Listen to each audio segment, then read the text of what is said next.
We'll give it a second or so. Greetings. Welcome to the fourth Really Useful podcast. We are being very kindly hosted by MakeUseOf this week, and we're here with more useful news and useful tips for you to make better use of your tech. I'm Christian Corley, and with me is Gavin Phillips. Hi, Gavin. Hey, Christian. How you doing? Yeah, not bad, thank you. You? Very well, yeah. Good day. Good sunshine, full day. Yeah, cool and crisp here. You? Yeah, very nice, very nice. Yeah, bit dark at the moment, hence the lighting. It's kind of slightly washed out. You've got a nice mood thing going on, obviously. Yeah. I took a few minutes to really make myself look very beautiful for the audience. But yeah, it's been a delightful day down here in Cornwall. Yeah, they don't know how lucky they are, do they? No. Okay, so if this is your first time with the Really Useful podcast, you can find us on iTunes for the previous shows. And the idea is simple. There are websites and podcasts and videos that give you tech tips for techies. We're not for techies. We're for people who don't really get tech, people who don't want to get tech. We're here to make it easy for you, whether you are 9 or 90. You just want your tech to work for you. The idea is that's what we're here to do. We help you sort that out. We are live on YouTube at the moment, and we will, wherever possible, answer any questions that you might have. Hello, Rafael Fernandez, and everyone else who's watching right now. I'm hoping more and more people come via Twitter and Facebook in the next few minutes, but we're going to crack on regardless. You'll be able to watch the show, I dare say. That's usually what happens, isn't it? You can usually catch up and rewatch them later on. And we will be issuing this as an audio podcast on iTunes and Spotify and all those other fantastic places where you can find us, thanks to the excellent hosting at Anchor, which is absolutely free, and that I'm not being paid to say that. I'm really impressed with the Anchor podcast service. So, Gavin, do you want to kick us off? Yeah, can do. Well, we mainly noticed in the news this week that Spotify has updated and is launching its Endless Artist Radio, and that's a new feature coming to the premium subscription. I think it's mainly to fend off the growing competition from Apple Music and the rest of the on-demand music services that are sort of circling and taking little bites out of Spotify's market share. But the new premium features sort of integrate more of the stuff that brings you the weekly personalized playlist and bringing that into like a personalized search. So rather than the general search page that you used to end up on, you type a song and you'd get every single song of that name that's ever existed. Now you search for a song and it gives you songs that you might actually quite enjoy. So if you searched for Hallelujah, you would get different songs of the same genre rather than the 47 different cover versions of Hallelujah, which I think is, as it's meant to do, it's really going to streamline your search capabilities. The Spotify thing, I don't use Spotify a lot. I'm an Amazon Music because it's just convenient, because I've got a lot of Amazon devices around the house.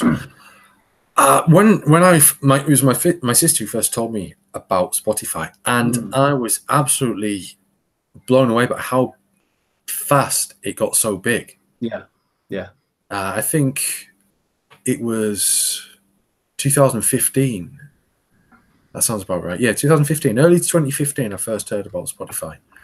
From my sister, and it was big then, and I had no idea how big it was. And then it just around the same time, that sort of 12 to 18 months after that, it got absolutely huge. Yeah, according to Statista, it's 83 million paying customers, which is, whoa. I mean, that's a serious amount of customers, considering, like we're saying, there are so many market options now, and especially, like you said, with Amazon, because so many people buy into the Amazon Prime subscription, you think more people would switch over and start using it as they're paying for it anyway. But I think, and myself included, I pay for both because I prefer Spotify's range of music. But yeah, it's interesting they've finally started to streamline search, because it's something that a lot of people have wanted for quite a long time. Within that, they've also changed their artist radio features, so you can right click on an artist and it plays you a variety of songs relating to the artist or a specific song, and that's now going to be more specialized and personalized to your music tastes, rather than just sort of playing random songs and dotting through genres. And by the end of it, by the time you've done about 20 or 30 songs, you're sort of a bit off genre, and you've drifted off, and you're starting to get stuff that's a bit terrible. So I think it's gonna make it a lot better.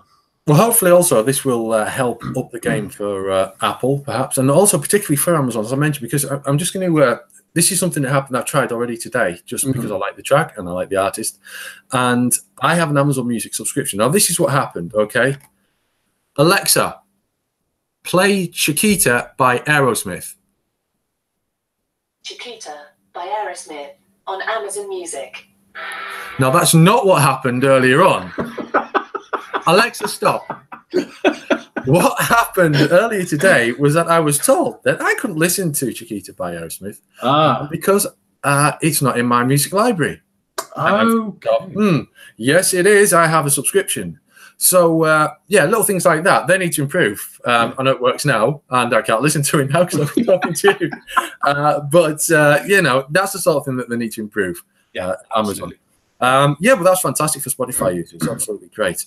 Okay, I should have done a little recap earlier, so I'm going to do that now. So we're going to do a couple of news items that will be relevant to you. Then we've got a tip for you, and quite a good tip as well if you're an Android user or an Amazon Fire tablet user.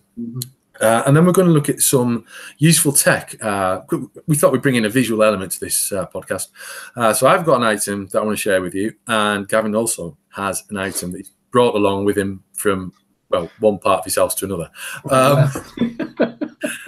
which he wants to share. And just to emphasize, like, the benefits of these items, regardless of how much they cost, but kind of really for productivity and convenience, because that really is one of the main things that we're interested in.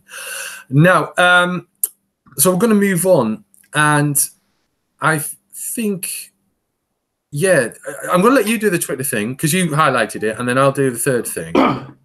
Yeah, sure. So Twitter have, I mean, if you use Twitter, you know what a kind of a cesspit it can become at times. God, yeah.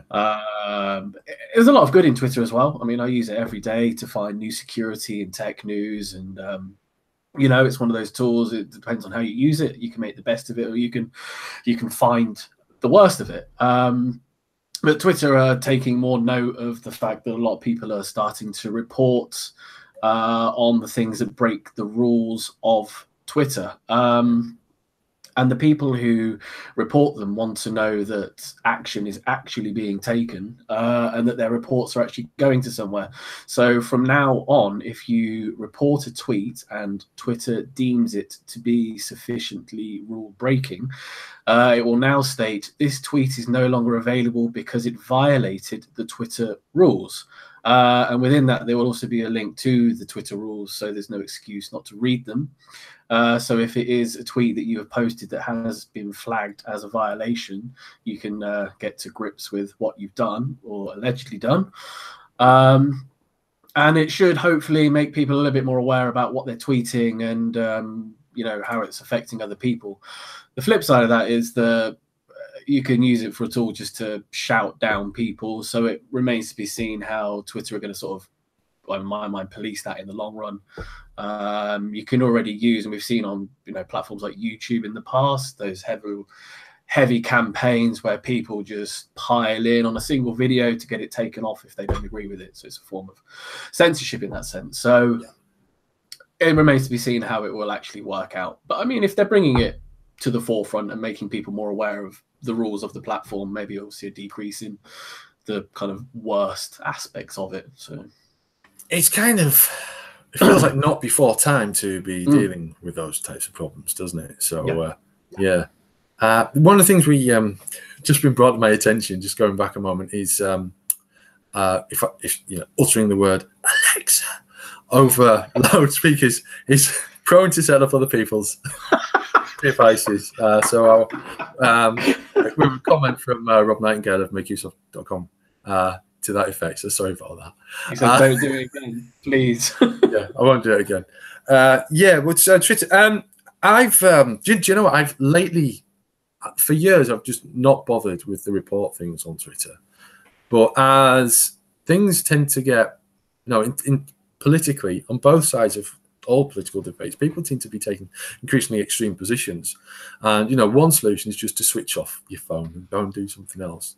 Another solution is to maybe try and this is something I've only just started to do, and that is to report messages. And I feel it's a bit telltale, but at the same time, if we're trying to foster a better way of doing Twitter, I think it's kind of important to at least consider doing it from time to time. So these are good changes. Yeah, exactly. I think there's times where you see stuff, and it is obviously, hateful content or similar, and it is it's an obvious thing where you feel like you should report it if it's directly attacking someone in a really awful way. I think there's a lot of stuff that you do kind of need to leave up there to allow conversation to flourish, and as we saw with the Google, the good sensor leak last week, those internal conversations that companies are now having about how they actually actively police this whilst allowing conversation to happen. And it's a massive internal debate that these companies are having to have, all the while introducing these products into the public. So there's no sort of boundary for them to get it wrong, or else everybody jumps on them. So it's a complete learning curve all the time. Absolutely, yeah. It's as I say, it does feel a bit telltale, but it really needs to. If Twitter's to survive, and if that mode of live conversation is to survive, there does need to be something in place. It might not be the best way of doing it, but I think it's probably the best way that's come along so far. So yeah. Okay, we're going to move on now. Just start updating the show notes. So everything we've talked about so far, you should be able to find in YouTube, just below the video. And I'm just going to confirm that for you. Well, it's not there yet, but I'm sure it will appear later. We will have show notes published, and they will be available in the old on the iTunes podcast listing as well when we go audio only in a few hours' time. Right, so let's get this next thing going, which is something I found, and it is, although there is a lot of sort of UK-esque stuff about this. Make Use Of is an international site. We both contribute to Make Use Of, and the Really Useful podcast isn't bound by location, only in terms of who's talking. Just so happens that Gavin and I are both in the UK. Some of our other team members, we've got Ben Stegner, who's in the USA, and we've got Ian Buckley, who's British, but he's in Germany. So, covering all bases there. Truly global. Yeah, totally. Slightly quarter north hemisphere global. Yeah. But British shoppers have been deceived by misleading Amazon product reviews, found a study by the British consumer magazine, which is a great publication, which has done sterling work for consumer rights over the past 30 years, if not more, here in the UK. And, the thing about this is it isn't only British customers that have been duped by reviews on Amazon. They basically purchased 5 items and wrote reviews for them as instructed, the chosen people. 3 out of the 5 purchases were not refunded. In 2 cases, the reviews were not considered positive enough, which gave one of the promoted products, a smartwatch, a 2-star review and did not receive a refund of the purchase price. And the Amazon seller told them to rewrite the review because in the case of a free item given to reviewers, it is the default to give 5-star evaluation. This whole thing has turned into a kind of rackety sort of underground industry around Amazon and eBay as well, whereby people are given the opportunity, joining Facebook groups, sort of bidding on reviews and getting free hardware for good reviews. And it skews the results, and it makes it appear that a piece of tat is absolutely fantastic. Have you ever been caught out with one of these, Gavin? Well, a fake review on Amazon. I can't think I have. Not on Amazon. I definitely have on other sites.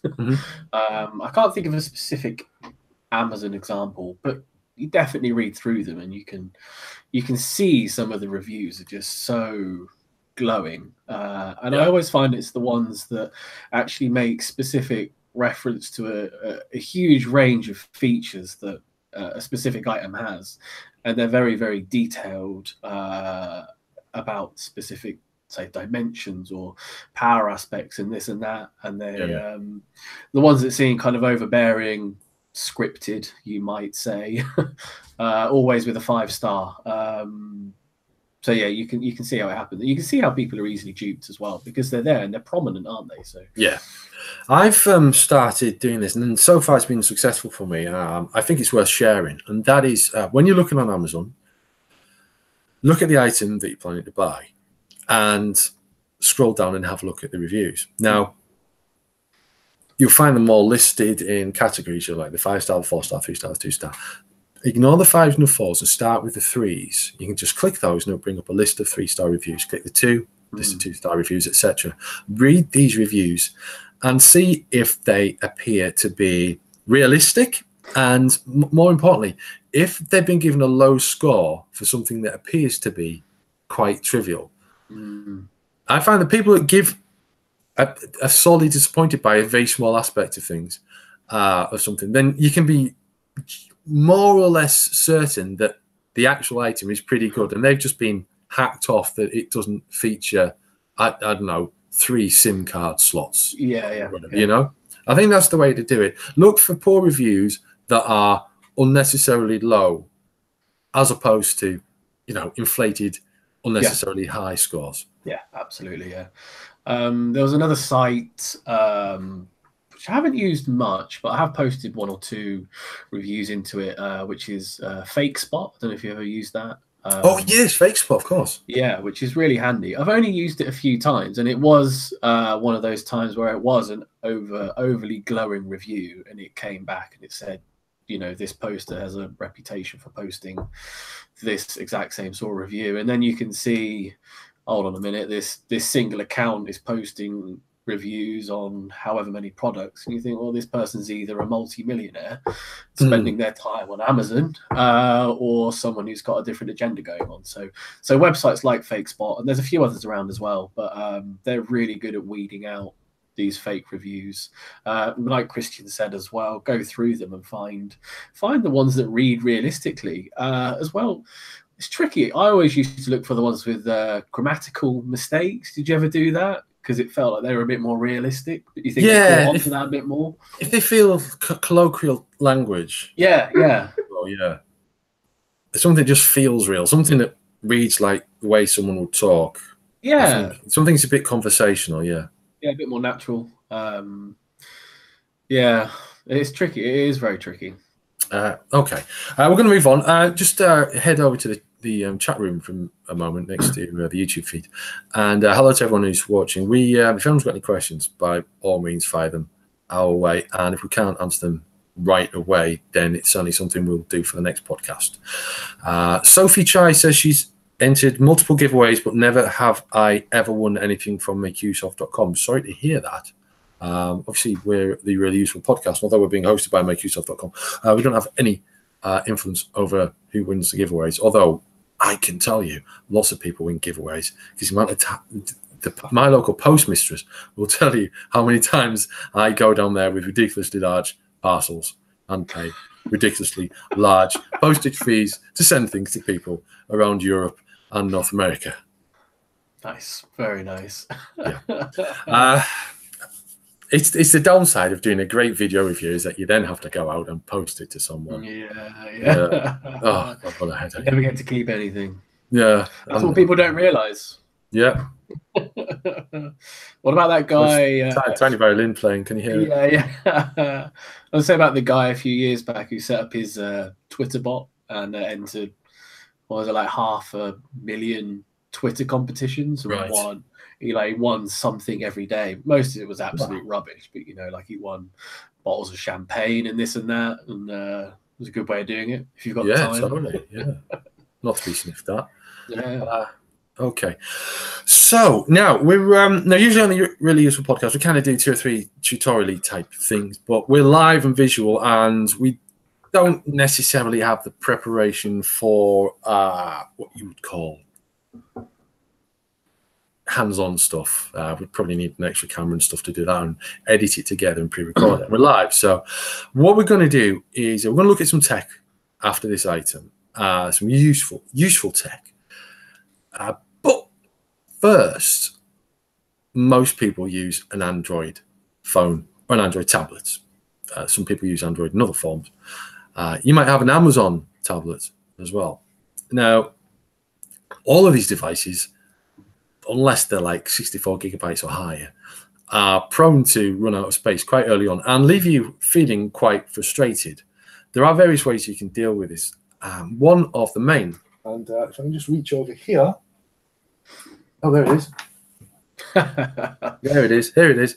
The best way of getting more space on an Android device is with one of these, which is a micro SD card. This one is 16 gigabytes, so it's not massive. It's actually being bought for another purpose, but it's a good example. And it's a micro SD HC1, so it's a 10 rated card, so it's really fast data exchange on that and good error correction. Now, low budget devices are the biggest culprits here when they're like 16 gigabytes of storage, or even 8 gigabytes of storage in the case of some of the Amazon Fire tablets, very low budget tablets. You're going to run out of space almost immediately. But with one of those and the right settings when you first insert the card, you can make sure that, I'm not going to say it's not going to run out of space, but you're going to do the utmost. You've prepared for running out of space on the internal memory, on the internal storage, by having that additional storage. Once you insert that card, you'll get the option to format it, and in some cases, and then to have your apps moved over and to install all future apps that you install onto the card rather than internally. And that's a massive benefit when you've just got a device with 8 gigabytes of storage or 16 gigabytes of storage, or if you do a lot of videoing and photographs, 32 gigabytes of storage can also run out quickly. Gavin, is this a problem you've faced yourself? God, yeah. I was actually, when we were doing the show notes, I was remembering my first Amazon phone, which was Android phone, sorry, which was the HTC Desire back in 2010. Wow. And that came with 4 gig, maybe. There you go. It supports up to 32 gig. But the internal storage was absolutely nothing, and it was a HTC device. So HTC's version of Android is just absolutely full of bloatware. And it was, back in the day, so it was Android 2.1. So the bloatware took up so much, it made it horrifically slow. And that was definitely a huge, huge problem back then.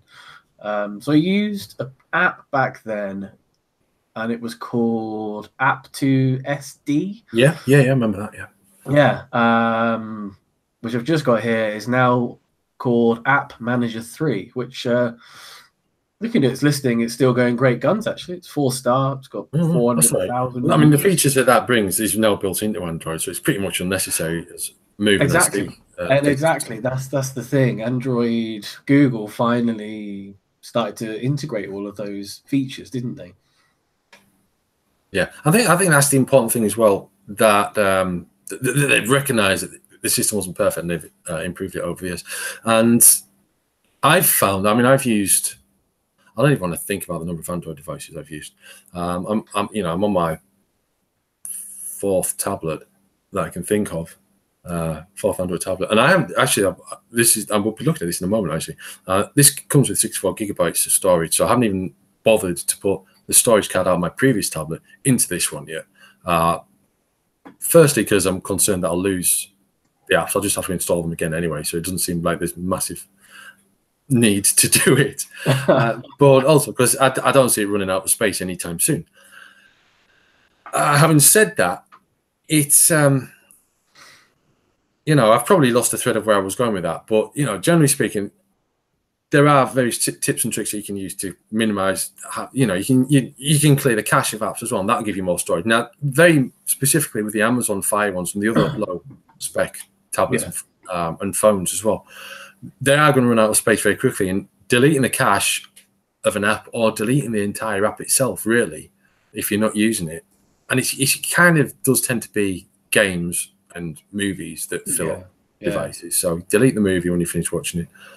If you buy it through Google Play, you still can watch it. So I'm not going to say own it because, as we've seen from Apple recently, that's probably not necessarily the case. More case, you've got a license to watch it for as long as we say so.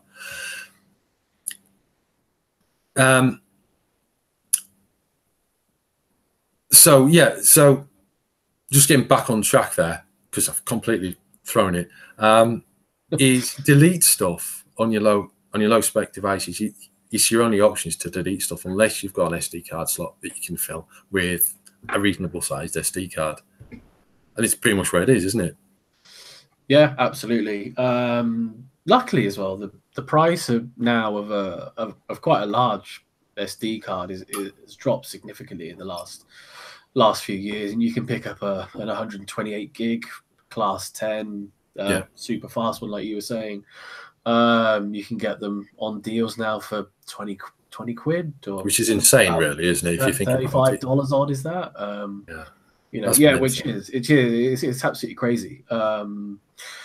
And like we were saying as well, Android is now extremely easy to do it on. You head to your settings, apps and notifications, app info, and there's a button, and you click it, and it does the job. Does the job, yeah. Yeah, absolutely.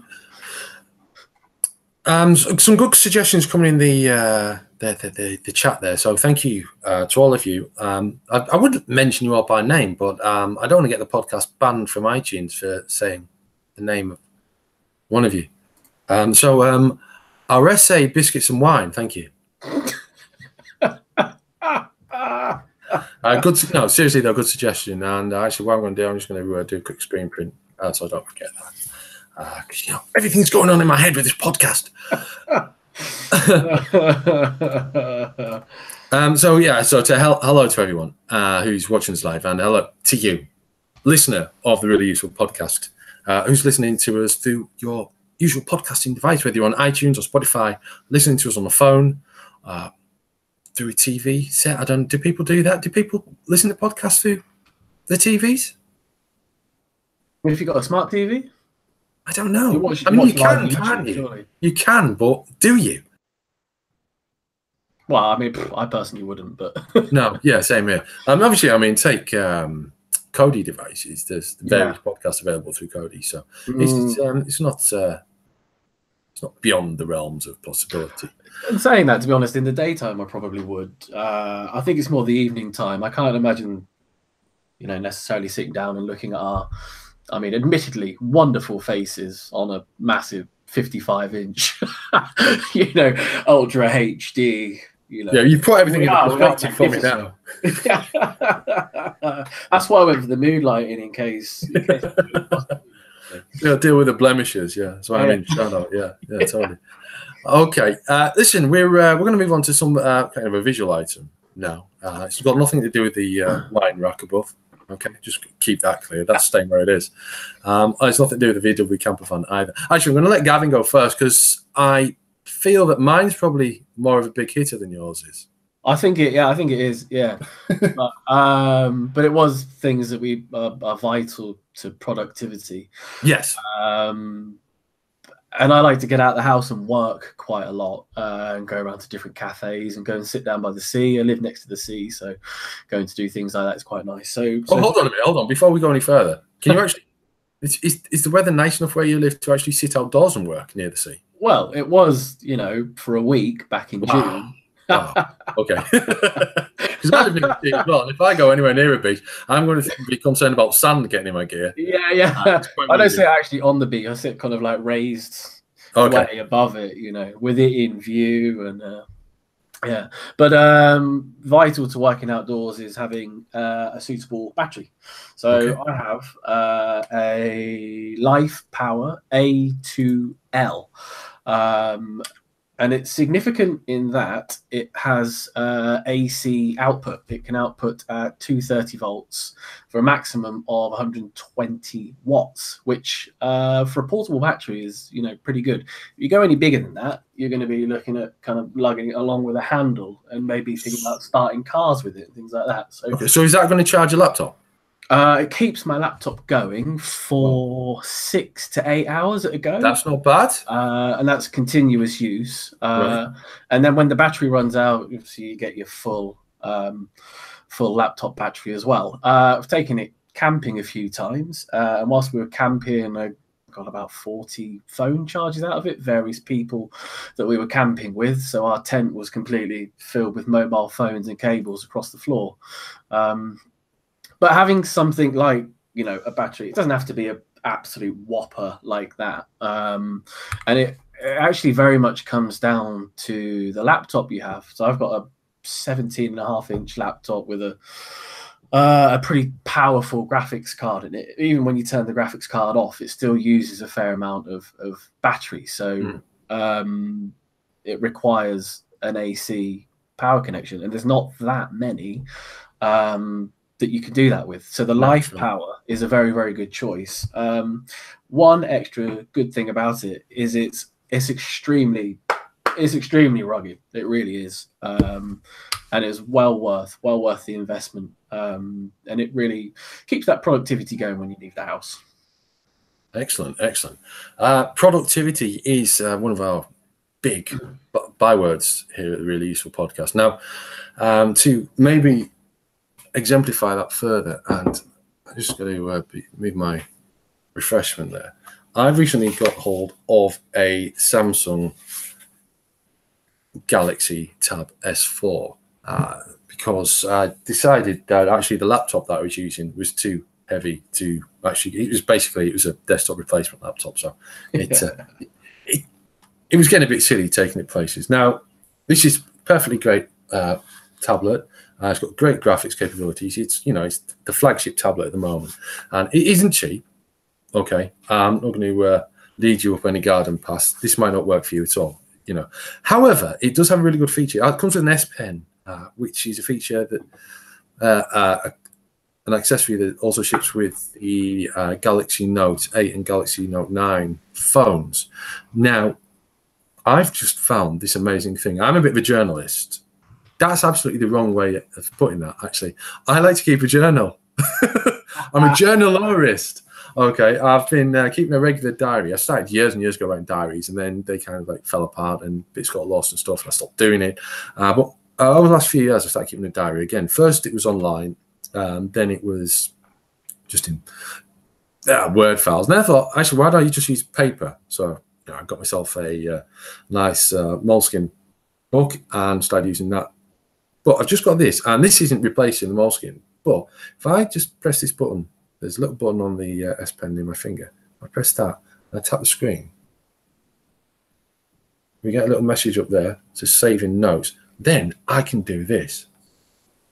I just absolutely love this. Nice.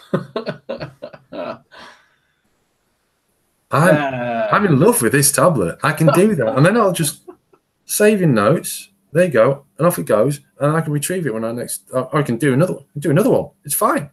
I can do this all day. I absolutely love this. There we go. That's pretty uncanny, actually. Wow. Yeah, it's me. Yeah. Oh, wow. So this tablet isn't cheap, okay? But the fact that we can do this now with a tablet and pen, and the productivity for me, this is perfect because this also has another feature, which I'm just going to quickly show you, which is a new thing from Samsung. And basically, I've lost the S Pen. Basically, it does the whole Android tablet experience for this. Okay, so I'm just going to unlock it and see if it has iris unlock. So there we go. Right, it's unlocked. So typical Android tablet there. Okay. Now, I also have a feature in here called Samsung DEX, which you probably can't see there, but I'll just press it. And when I do press it properly, it changes mode. Okay. Just watch that load up. And we've got a desktop environment. Ah, brilliant. Yeah. And that is my new laptop, basically. It's a tablet. It does all the Android stuff. I can read all my magazines, read my books, check my news sources. I can do work on it in the Android way, but I also have a desktop environment for mouse and keyboard, which is a massive boost to productivity. Absolutely. I mean, I've just shown you 3 modes this thing does, and it's absolutely fantastic. It's well worth the money. It isn't cheap by any means. However, the S Pen thing is it's gonna be a feature in other devices soon. It's got 4,096 points of pressure. Desktop environment is appearing in a few other Samsung products. It is not the first desktop environment for mobile devices. The Galaxy S9 does that as well.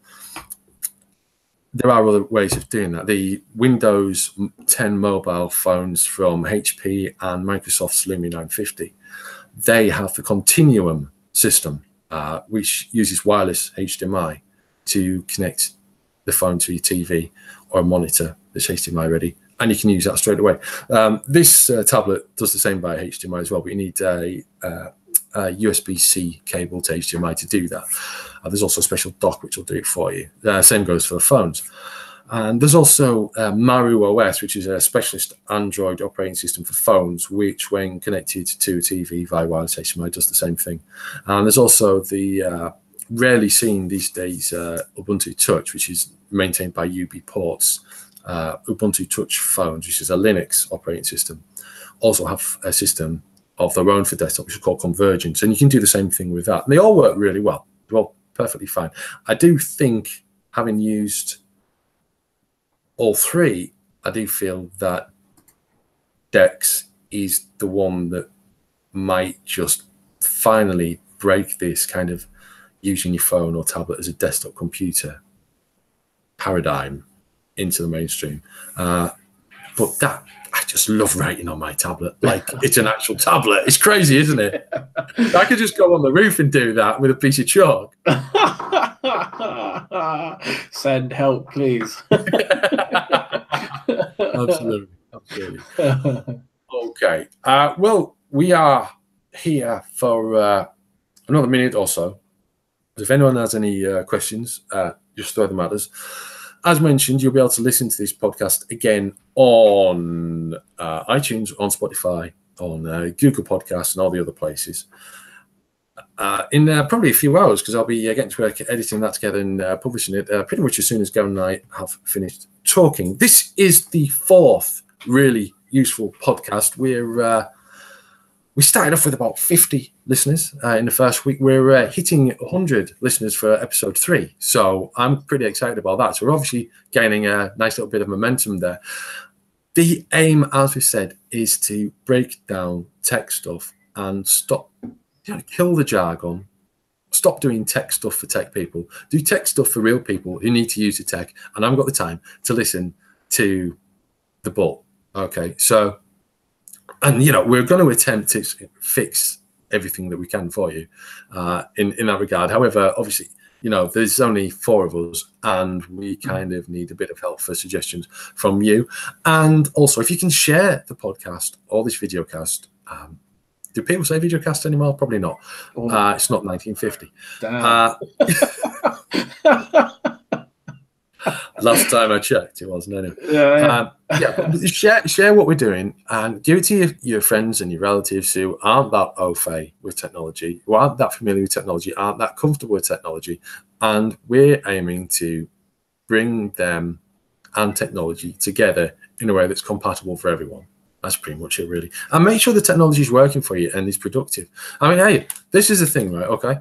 Someone has to deal with this. Glasses, lights, webcam. What's going on there? Okay.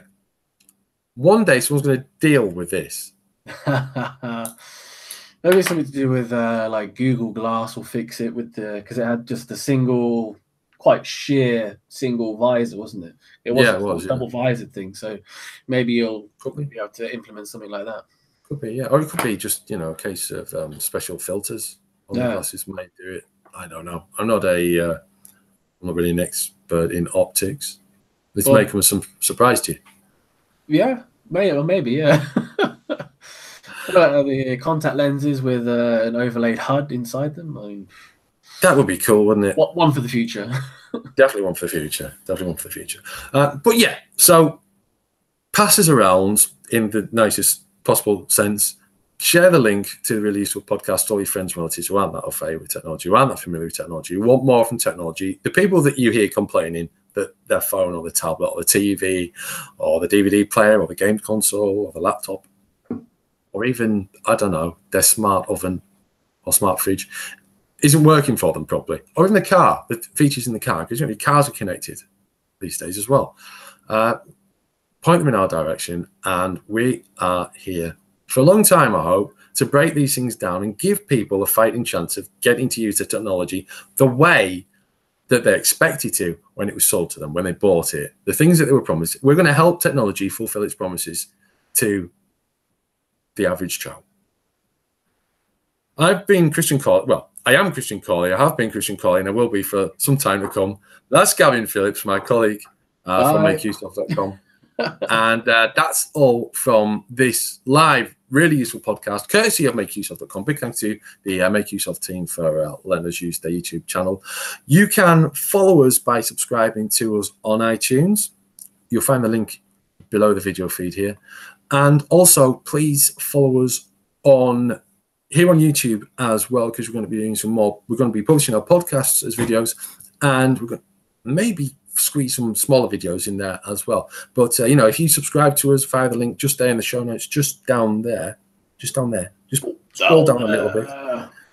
You can subscribe to the Really Useful podcast on YouTube. Follow the link there, hit subscribe, and you will find out when we release a new video on here. And, if you like listening on earphones to podcasts, who doesn't, head to iTunes and subscribe to us there. And if you could also leave us a review, that would be awesome. Totes awesome, as the kids apparently say. At the end of the video casts. Thank you all very much for watching live. And to the listener, thank you. Until next time, it's goodbye.